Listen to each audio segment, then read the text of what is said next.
steered NATO through some of the choppiest waters of the Cold War. Today, he's the longest-standing member of the House of Lords. He is, of course, Peter Lord Carrington.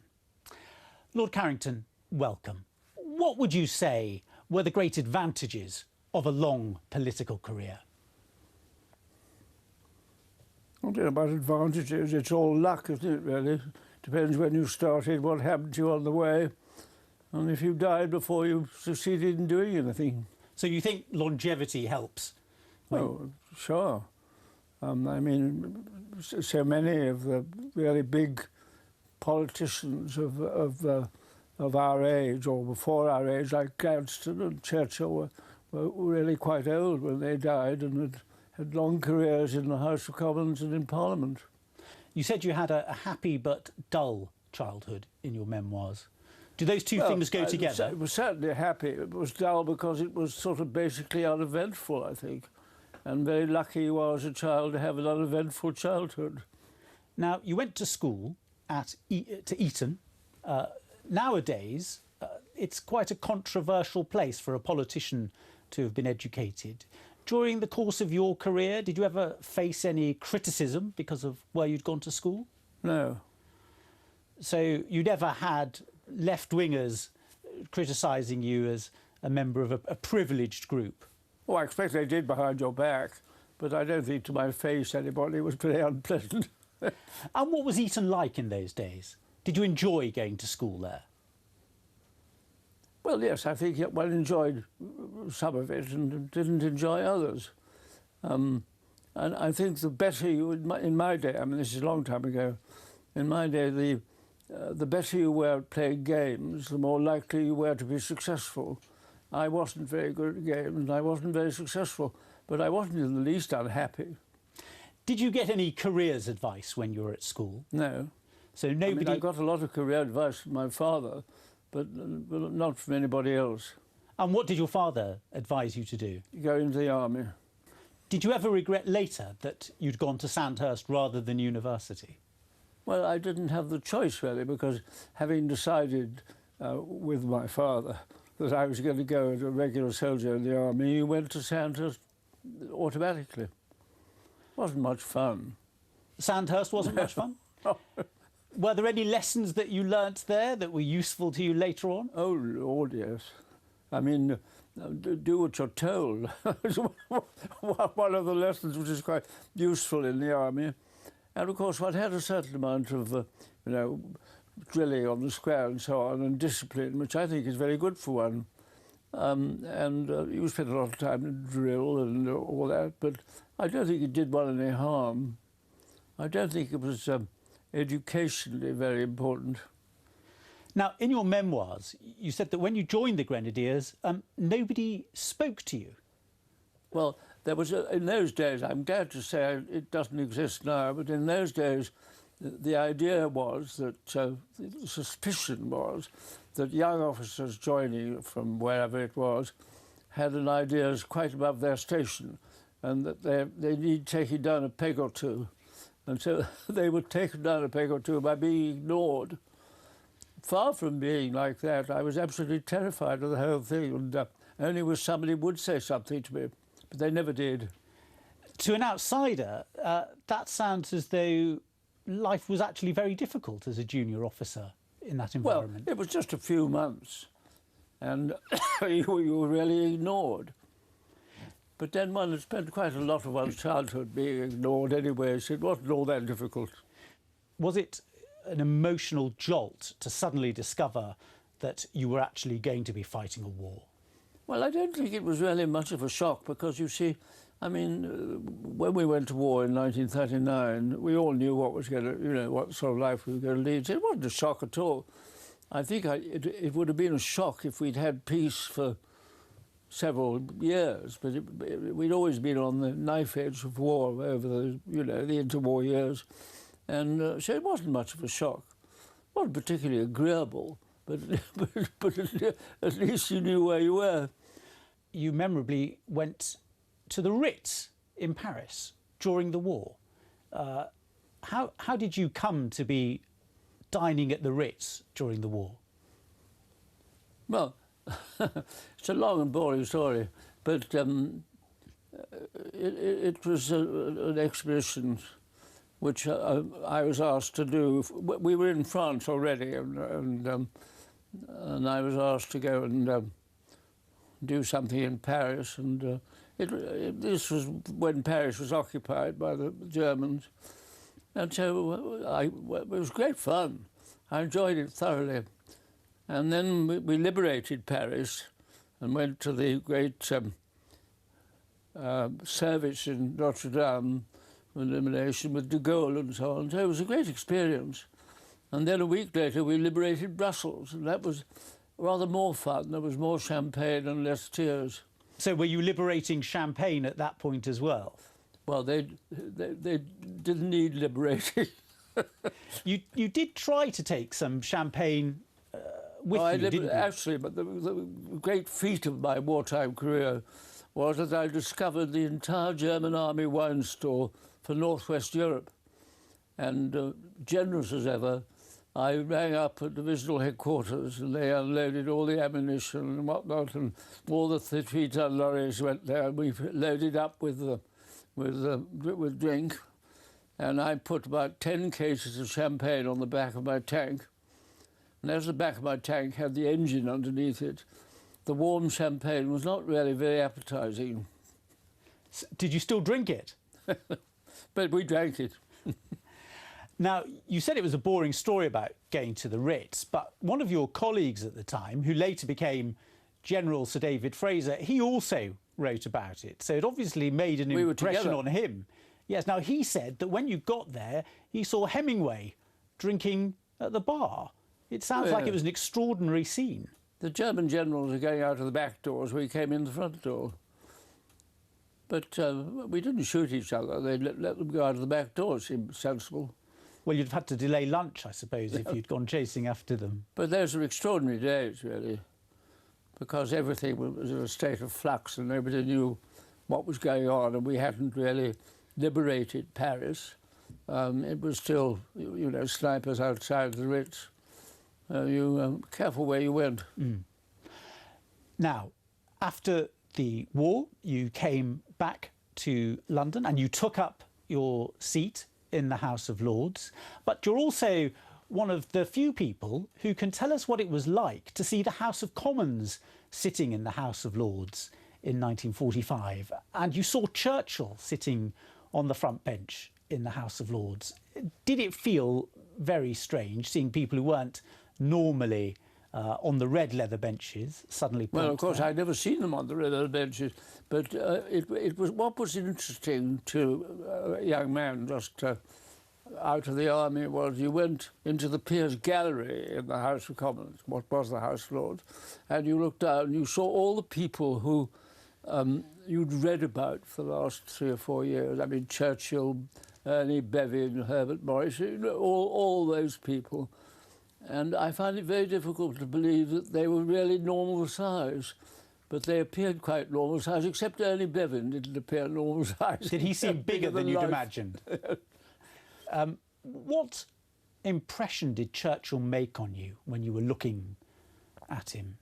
Oh, he was the sort of great hero. He was the man who really mattered. And so, you know, he dominated everything in many ways. And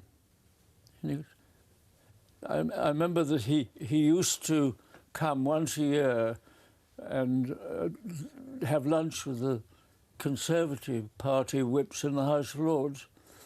And it was quite an occasion to lunch with him. I mean, he was the great hero of the time. And we were all in awe of him, so he was allowed to hold forth, which he did, and a marvellous man. Now, you became a member of his government, and I don't think he knew it. Well, he did now. A very unimportant member of his government. Well, these days, ministers or would-be ministers are filmed walking up Downing Street to go and have a little chat with the Prime Minister. you got the call to become a minister in a rather different way, didn't you? Yes, I got the call, actually, because I was at home shooting partridges. And a man on a bicycle came up and said, "Mr. Churchill wishes to speak to you." I thought he'd gone mad. Why should Churchill want to speak to me? So I thought I'd better bicycle back home. So I did, and rang up Downing Street, and there he was on the telephone. All he said was, "Would you like to join my shoot?" I said, yes, I would, and did. And that was at the Ministry of Agriculture? That was the Ministry of Agriculture, yeah. And were you surprised that you were given that job? It wasn't perhaps the most important member of the government, member of the party of the government, but it was a step on the ladder. And that was fascinating, because in those days there was no food, and so the Ministry of Agriculture was very important, and the farmers were very important. Looking back on it, you could laugh now and throw food away.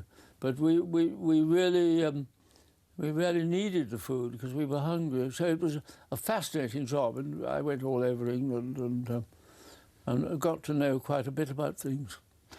You also tried to resign, didn't you? You offered Winston Churchill your resignation in the wake of something called the Critchell Down affair, which was a rather... Oh, that was a muddle and a mess, yes. Was it that whether your land belonged to you and whether the government had the right to do what they liked with it in the emergency.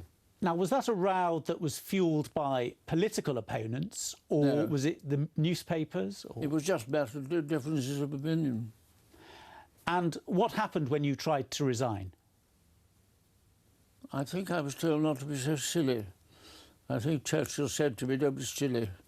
So if Churchill tells you don't be silly, you don't.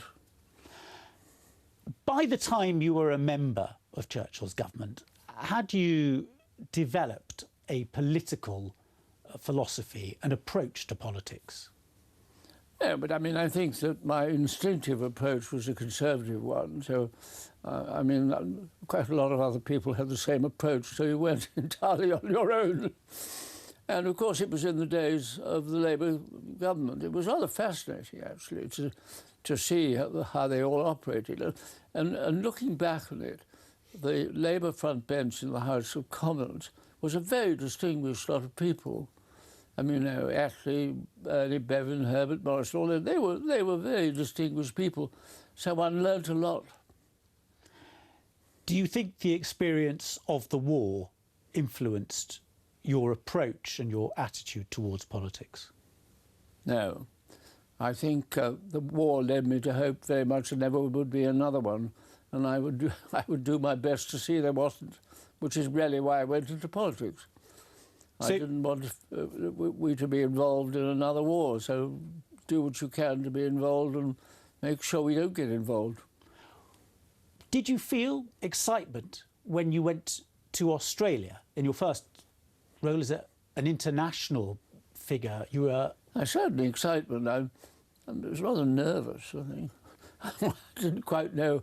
I'd never been in a diplomatic post, so I didn't know what to expect or how it was going to happen. But I had the advantage that my father was educated in Australia, and so it was, I mean, I'd never been there, but it was not an unfamiliar place in the sense of a family. So you were the British High Commissioner? Yeah. You had quite a lot of access to very senior figures at the top of Australian politics. Bob Menzies was the person who really mattered in those days because he dominated Australian politics, and what he said went.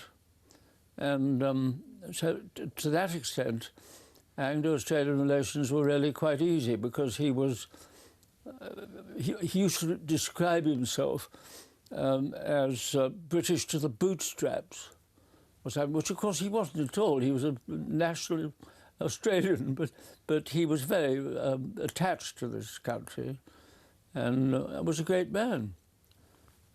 I was very lucky when I was High Commissioner that he was Prime Minister, because he was one of the great people that I've met in my life who dominated Australian politics for years and years. Now, let's go back to the UK, and if we're going to contrast two politicians, Bob Menzies and Harold Macmillan wouldn't at first glance have a great deal in common, and yet you worked successfully with both of them. Of course, they'd known each other for years and years, and they were friends and personal friends, and that made all the difference. And when Harold Macmillan succeeded as Prime Minister, yeah, Bob Menzies was, of course, the Australian Prime Minister already. They got together, they formed a very close relationship. But there were never all that number of really difficult problems between Australia and England. I suppose the outstanding one in my life was the European Union, the common market, because I think the Australians were worried that we would sort of disappear into Europe and not worry at all about our relationship with Australia. But that never happened. What made Harold Macmillan such an attractive politician? Partly his wit, I think. Also, he was so individual in type, wasn't he? There was nobody quite like him. And so people rather liked that, I think. And he was terribly funny. I mean, when you got to know him, he really was a funny man. And, and very good company. And he got on very well with the Australians, and he got on very well with Bob Menzies, who was the dominant figure in Australia. Was he a good leader to work for? Who, Harold? Macmillan. He was a marvellous person to work. I was once his parliamentary secretary, and you couldn't have found a better monster than him. I mean, he even if you'd done nothing of the smallest importance, he encouraged you, and that's a sign of a good leader. When Harold Macmillan stood down because of ill health as Conservative leader, a number of members of the House of Lords wanted to throw their hats into the ring, and so they gave up their peerages. Were you ever tempted to throw your hat in the ring as Conservative leader? No, for the very sense, apart from anything else. I was not really qualified to do it. But there was no point, because the man who threw his hat in the ring was Lord Hailsham, who was obviously the front runner. So I'm standing against Lord Hailsham, a waste of time. Anyway, I had no wish whatever to go into the House of Commons. Why not? Well, I've been in the House of Lords for a very long time. It would have been a totally different area of political thought. I don't think I'd have been very good at it, so don't do it. You were a member of the House of Lords. Did you feel at that time that the House of Lords needed to change? Yes. In what way?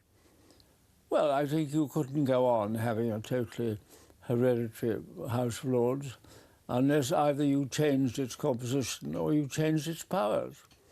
But I don't think you could give it the same sort of veto power as it had of the Commons. And over the years it has changed. I mean, it hasn't changed so much as to alter things, seriously alter things, but it has actually remedied the vetoing powers of the House of Lords in a way which I think was very necessary. If you could start with a blank sheet of paper and design the perfect House of Lords... No. I very sensibly went to the House of Lords and learned something about it. But what would your ideal House of Lords be like? I'm not, you know, even after all those years, I'm not sure. I mean, there were good things to be said for an appointed House Lord. There are things to be said for an elected House Lord. And there are quite a lot of things to be said against both those things. So I'm not really entirely sure. And what about the House of Lords now? Is it too big? A lot of people say there are too many members. It's much too big. Far too big. And how does that affect its effectiveness? I don't think there were enough seats for the people to sit on. Is that the only problem with it? Well, it's quite a big one. But no, there are far too many people. Now, you're the last member of the House of Lords to have held one of the great offices of state when you were Foreign Secretary. Do you regard that as being the pinnacle of your career when you became the head of the Foreign Office? Yes, When you're appointed Foreign Secretary, does it feel at that moment that this is a very important moment in your career? It's a great honour and a great opportunity. But of course I was sensible enough to realise that there were an awful lot of people in the Foreign Office who knew about foreign affairs much more than I did, and quite a lot of members of Parliament who were very well informed. So, you know, keep your head. Now, you were Foreign Secretary to Margaret Thatcher, who of course had replaced Edward Heath. How were they different to work with as leaders? Well, they were totally different people. I never found Margaret Thatcher at all difficult to work with. I mean, she knew what she wanted and got on with it. And she never, one of the things that people don't understand about Margaret Thatcher, she never minded having a quarrel with you about things. I mean, if you disagreed with her and you stood up to her and said, "I don't go," she never minded that. I mean, she got a bit cross with you to begin with, but then she realised that, you know, that was what you were for. And so I found her very easy. And the same was true of Ted Heath. Do you think Edward Heath's underrated as a leader? Yes, I think he will be much less regarded as a failure in the future as he is now. He had a very difficult set of circumstances when he was Prime Minister. I think he did it rather well. What do you think were his greatest qualities? Who, Ted? Ted Heath.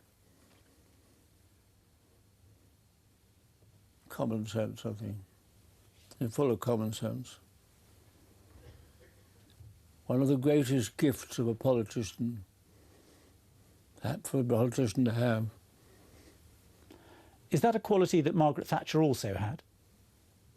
Not to the same degree, I think. She's much more taken with ideas which she approves of or doesn't approve of, and Ted wasn't like that. I mean, he was full of common sense, and she's full of go and buzz and whatnot. I mean, you need both people. You need both people who have those qualities. Do you think that she relied on you a great deal for foreign affairs advice because it was her first term as Prime Minister and she didn't have very much experience? I wonder. I don't know. I just wonder whether, if you're going to be the Foreign Secretary, it's probably best to be the Foreign Secretary during a Prime Minister's first term, because as time goes on... You mean you've got an opportunity to brainwash them before you... No, I mean, I think, you know, I think she knew that I knew rather more about foreign affairs than she did, and we got on very well. We had no problems. Because the temptation, I suspect, for most Prime Ministers is that after a few years, they quite like the idea of being their own Foreign Secretary. And also they know all about it. But luckily I disappeared by then. Well, you disappeared because you'd resigned over the Falklands. Yeah. Now, maybe we should go back a little bit and just talk about the events that led to the resignation. So you were Foreign Secretary, there was the Argentine invasion of the Falkland Islands, and then there were some very heated discussions in Parliament, and Parliament sat on a Saturday, and at that point you were still Foreign Secretary, weren't you? Yes, but you see, if you try and look at this in sort of apart from all that, this was a great humiliation for Britain. I mean, for the Falkland Islands to be invaded and been taken over by this was a terrific humiliation. And I think there had to be a political sacrifice for that. And I think that I was right in resigning because I should be after I was the Foreign Secretary. So I think that's all under the bridge.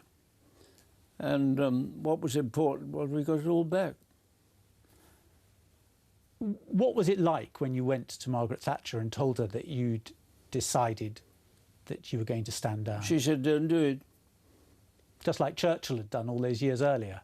No, she said, no, no need to do that. No. I knew it was the right thing to do. But when you've made your decision to resign and you go and see the Prime Minister, and then the Prime Minister says, don't do it. Yeah. At that point, was there a little bit of doubt in your mind? At that point you say, I think I should and do. So you stuck to your guns? Yeah. Otherwise, what's the point of doing it? I mean, she obviously wanted, you know, the least upset. But I think it was quite important to resign at that point. Have you ever regretted that decision? No. I'm sure it was right. It's very disagreeable. Don't misunderstand me. Not a happy occasion, but I think it was the right thing to do. And did you feel then that your career in public life as a public servant was over? Yeah. So what? And so what about that argument that perhaps for the Foreign Secretary to resign at the beginning of a crisis like the Falklands leaves the Prime Minister slightly vulnerable?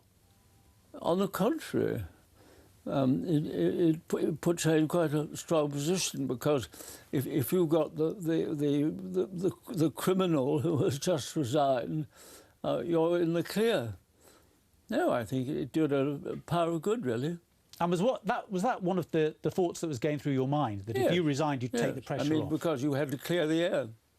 But in the longer run, do you think that the government suffered because with your departure, the Cabinet had lost a senior member who was willing to have disagreements with the Prime Minister? Well, nobody's indispensable. I certainly wasn't, so I don't think that really affected things. She probably just felt she'd lost a bit of a nuisance. When you look back, given your experience at the Foreign Office and given your experience at NATO, what do you think now in the 21st century Britain's role should be in the world? Well, I think we have to be careful of changing events in the Far East and so on, but I would have thought our attitude in Europe was pretty satisfactory and sensible. So I think we go on much the same lines. What we mustn't assume is everything's going to be all right, and therefore we needn't bother. That, I think, would be a mistake. So, as we look back over your political career, one of the things that's obvious is that you never had to do any of these jobs. You were never under any pressure to do any of these jobs. You could have always gone off and done something else. What kept you going? What inspired you to carry on? Well, it's all fascinating, isn't it? I'm fascinated by foreign affairs and fascinated by the relationship between the countries. I thoroughly enjoyed it. Got a bit worried sometimes. If we had the 18-year-old Peter Carrington with us here, what advice would you give him? And tell him to do the same as me, and he'd be very lucky. Lord Carrington, thank you very much.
Ladies and gentlemen,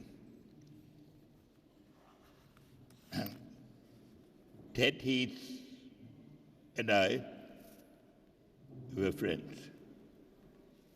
I met him before he became Prime Minister. I worked with him when he was Prime Minister, and we stayed in contact through the rest of our lives. When I was invited to give this speech, it became evident that the house in which Ted Heath lived was close to where I was stationed when I was here with the 84th Infantry Division of the United States, where I was near Winchester. All this occurred before I was Henry Kissinger. So it is not a known fact. But I visited Salisbury several times while I was in Winchester. And so I have a great feeling for where Ted Heath lived. I thought what I could do here is to describe our interaction with Ted Heath when he was Prime Minister, what the issues were, where sometimes we agreed and occasionally we didn't agree, but we always respected him as one of the important figures of our time, and with a vision for Europe that is historic.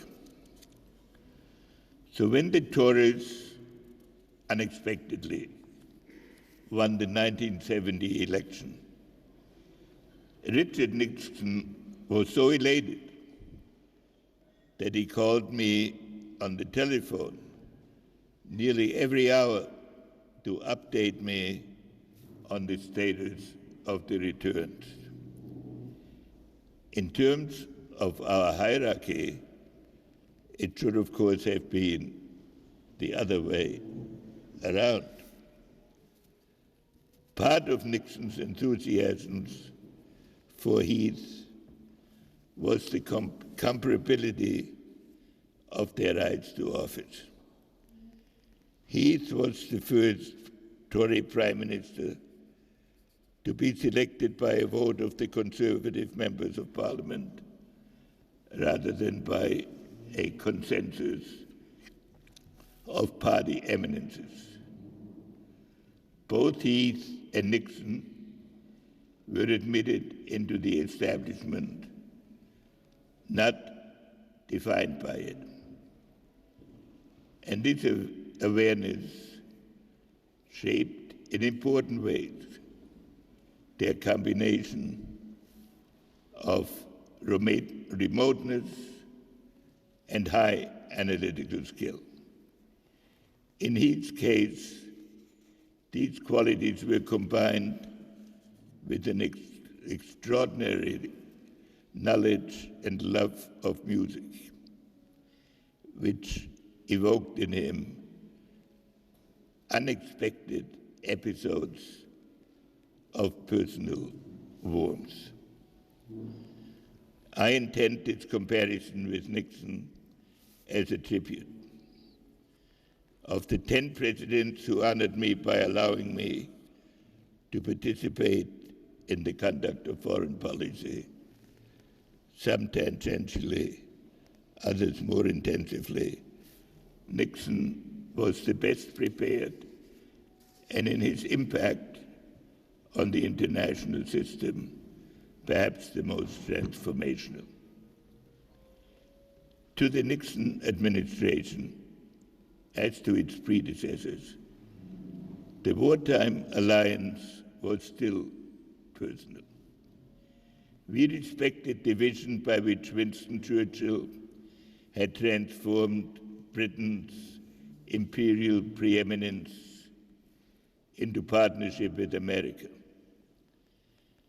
held together by intangible ties of shared history and buttressed through informal arrangement between leaders. In its operation, British diplomats occasionally augmented the traditional diplomatic practice of balancing interests with an element of paternal guidance, if necessary, evoking a sense of guilt if we deviated from our being the less sophisticated partner. This intimacy between two governments had enabled a succession of British leaders of both parties to transform the wartime alliance into an Atlantic partnership. Ted Heath continued this tradition in the management of geostrategic issues. Relations with the Soviet Union were closely coordinated. In the Middle East, both leaders inherited an undeclared Israeli-Egyptian air battle along the Suez Canal. A Syrian invasion of Jordan followed in 1970, while terrorism made its first systematic appearance. Finally, the outbreak of the 1973 Middle East War imposed a new emphasis on diplomacy. In all of these crises, two of which included partial alerts of US forces, close cooperation with Britain, and between the President and the Prime Minister was a key element of American policy. It was when Heath undertook the delicate passage of Britain into Europe that issues arose in the operation of this special relationship, which were inherent in the nature of the problem and not in the policies of the individual leaders. The objective of the North Atlantic Treaty Organization was the common security of individual states based on a shared definition of both threats and strategies to deal with them. The emerging European structure, however, strove to express a specifically European identity by way of institutions which would, over time, merge into a supranational entity. The simultaneous quest for both European and Atlantic integration were therefore not always easy to reconcile. International developments compounded structural issues. The Nixon administration inherited a war in Vietnam from which it sought to extricate itself at a pace that did not undermine the American position as the guarantor of alliances. Some of our European allies urged more rapid withdrawals to provide relief from their own domestic pressures. The Nixon administration sought to overcome the domestic obsession with the Vietnam War by putting forward a new concept of world order. It opened to China and engaged in negotiations with the Soviet Union, especially on arms control. These openings, especially to China, needed to be conducted with a minimum of external consultation to avoid a paralyzing domestic debate. For Heath, who was pursuing his own opening to China, the secrecy and suddenness of our policy implied a sense of unnecessary preemption. In the end, he achieved the same goals by a decisive move along the same path, and China policy will stand as a monument to Heath's incumbency in office. These differences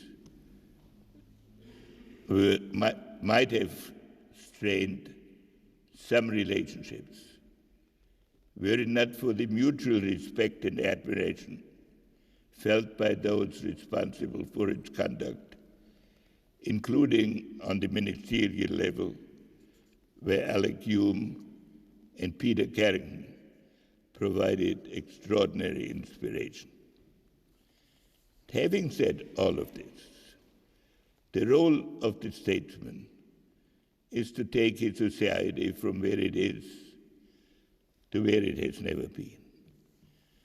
Ted Heath will count among the important statesmen of his period, because the Britain he inherited, first as a key figure in the pro-European wing of the Conservative Party, and later as Prime Minister, had been ambivalent about its options between developing closer relations with the United States, reimagining the Commonwealth, or entering Europe unreservedly. It had rejected the Schuman Plan and the European Defence Community. Even Churchill argued that if the unified Europe he advocated forced Britain to choose between Europe or the open sea, it would choose the latter. Heath rejected the inevitability of such a choice. He was ever mindful of the fate of Harold Macmillan, whose bid for entry into the common market Charles de Gaulle had branded an Anglo-Saxon Trojan horse. He managed Britain's entry into Europe in a way that combined a dramatic adaptation of traditional British policies with determination to preserve Britain's core national interests. His successor, Harold Wilson, anchored the outcome among the public by a referendum that indicated its approval in 1975. Heath welcomed this event with the following statement: "I have worked for this for 25 years. I was the Prime Minister who led Britain into the community. So I'm naturally delighted that the referendum is working out as it is." Over the succeeding decades, a political European Union was built, and the essence of both the Atlantic relationship and its special relationships were preserved. But now, 4 decades later, the global context has changed profoundly, raising the issues of that Heath's time in a new and even more complex form. Then the challenge was how to maintain Atlantic unity under the conditions of approaching nuclear parity. The threat was from the Soviet Union and the Soviet bloc. Today, the threat is far-reaching, ambiguous, amorphous, and posing new forms of danger. New capabilities of technology have emerged in multiple aspects, like cyber and artificial intelligence, for which an agreed strategy does not yet exist. They are accompanied by forms of international conduct unimagined a generation ago. Global upheavals rend the continents from multitudinous causes, and the remedies are not always in alignment. The most significant global questions then become: what concept of world order can restore stability, or even establish criteria by which to fashion a common design? Should the Atlantic Alliance conceive its reach as global?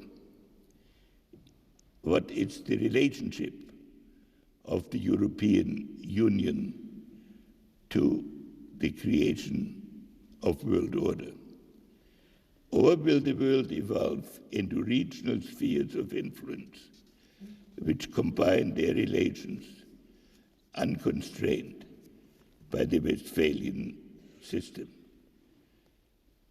And if so, how will it be possible to avoid an even more cataclysmic outcome than the two world wars of European origin? In these circumstances, Brexit, which was at first seen as a primarily British domestic issue, has taken on a more general significance. On one level, it will lead to new negotiations on a British relationship with Europe. That relationship needs to be close and organic. Such an outcome is in the overwhelming interest of both countries, of both parties, and of world order. And America's interest is to encourage that process of linking Europe and Britain, and to help the process if temporary dislocations occur. In a deeper sense, the resolution of Brexit will resurrect the issues of 1973. In the new structure, there will be three elements: the European Union, Britain with a special negotiated relationship with Europe, and the US as the custodian of common security. How can Europe forge a sense of unity and maintain the sense of diversity from which its genius derived? How can the articulation of a European identity be combined with Atlantic partnership? Can a monetary union be maintained without a common fiscal policy? And how can a common strategy emerge from such a structure. What is important to understand about the present world is that for 300 years, the world